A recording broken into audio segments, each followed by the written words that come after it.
तर हे मित्रांनो, गुड मॉर्निंग. आपल्या नवीन ब्लॉगमध्ये आपण चाललो आता गणपती विसर्जन करायला मस्तपैकी. मित्रांनो इथं उभारले होते. ह्या पोरांची मस्ती चालू आहे. तो मेला मरतोय, नुसता मस्ती करतोय सकाळपासून. तर मित्रांनो, आपला आउटफिट बघा. तर तुम्हाला दाखवतो पॅन्ट आणि शर्ट. तर मित्रांनो, आता जाऊ बाप्पाकडे आल्यावर किती मन प्रसन्न वाटतं बघा. तुम्हाला पण वाटत असेल. तर मित्रांनो, इथं बनतं आपला प्रसाद. इथं चाललंय खोबरा कटिंग. मस्त पे आता नाचायचो.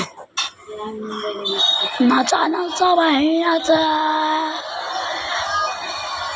फुल एन्जॉय गाईज, फुल एन्जॉय. आज लास्ट दिवस आहे म्हणून एन्जॉय करतो आम्ही. मस्त वाटते गाईज. तर मित्रांनो, इथं चालले आता आपली आरती. आपला गणपती गेला विसर्जनला. तर आता घरात पुरं सुनं वाटते. तर व्हिडिओ आवडला तर लाईक करा, सबस्क्राईब करा.